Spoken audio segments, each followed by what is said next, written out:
Самолет – самое безопасное средство передвижения. Но современные пассажирские лайнеры не могут просто исчезать без следа.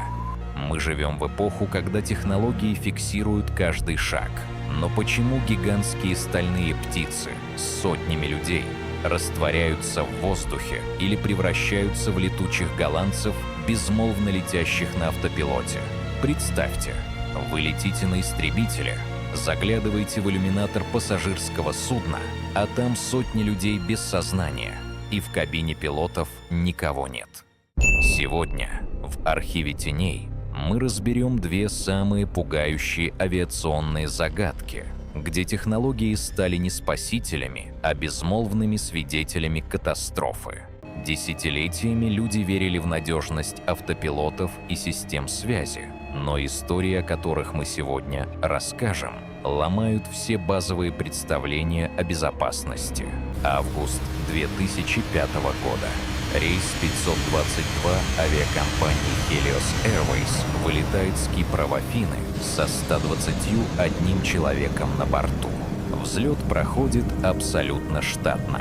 Но при наборе высоты связь с диспетчерами обрывается, и военные поднимают два истребителя F-16 на перехват. Заглянув в иллюминаторы, пилоты военных самолетов увидели неподвижно сидящих пассажиров, свисающие с потолка кислородные маски, пустое кресло командира и второго пилота без чувств. Внезапно в кабине появилась одинокая фигура. Это был стюард Андреас Продрому, единственный, кто оставался в сознании благодаря переносным кислородным баллонам. Имея небольшой опыт, он из последних сил пытался взять штурвал на себя, но топливо закончилось, и самолет врезался в гору.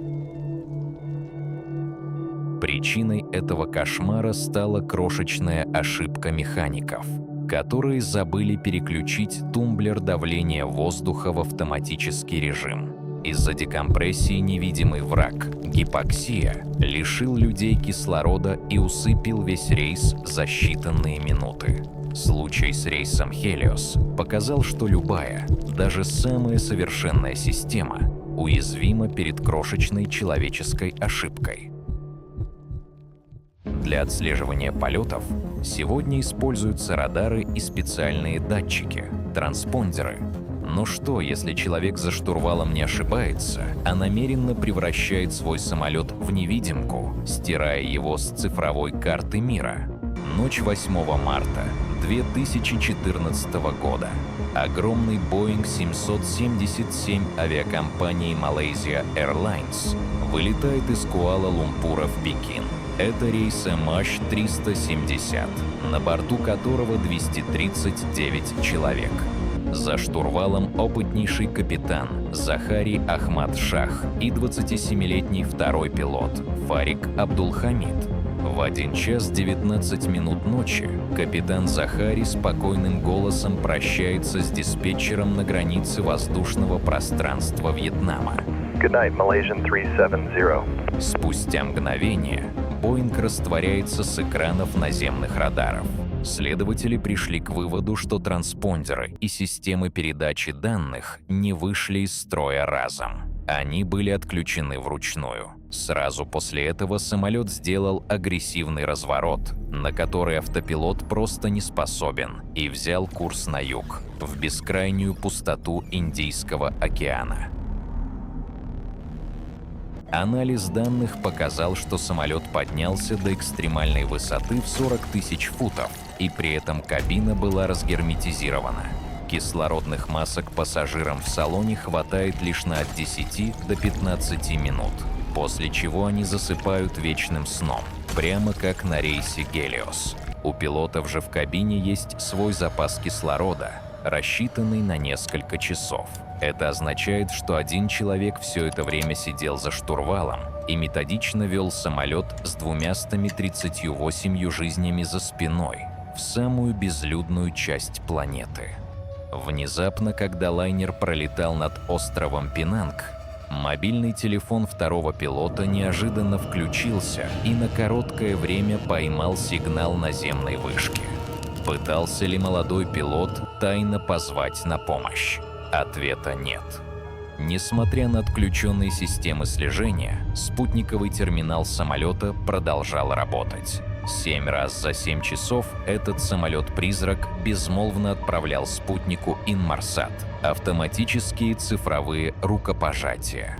Именно по ним ученые смогли вычислить маршрут, а обыск в доме капитана Захари вскрыл леденящую душу улику. На его домашнем авиасимуляторе детективы нашли удаленный маршрут, который поразительно точно повторял реальный путь MH370 глубоко в Индийский океан. В этом тренировочном полете на симуляторе даже не было точки приземления. Годы спустя океан выбросил на берега Африки и остров Реюньон несколько обломков пропавшего Боинга. Экспертиза части крыла флаперона, найденной в Танзании, показала, что движущий механизм оставил отметины во втянутом положении. Самолет не пытались плавно посадить на воду, он разбился на огромной скорости. Кроме того, данные указали на то, что аварийный радиомаяк был предварительно отключен вручную. Официально фюзеляж самолета до сих пор не найден, а поиски стали самыми дорогими в истории. Но надежда вспыхнула вновь. В 2024 году компания Ocean Infinity возобновила поисковую операцию с помощью флота автономных подводных роботов нового поколения. Инженеры также начали применять технологию WSPR для ретроспективного анализа искажений радиоволн, чтобы отследить скрытый маршрут.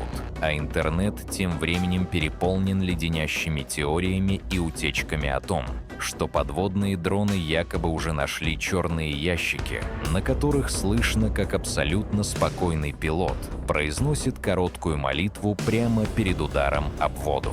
Мир стал прозрачным, и идеальных преступлений больше нет, ведь мы сами ежедневно документируем каждый свой шаг. Но история MH370 показала нам нечто куда более страшное. Самый разрушительный и непредсказуемый сбой — это не поломка радара, а темные неизученные уголки человеческого разума.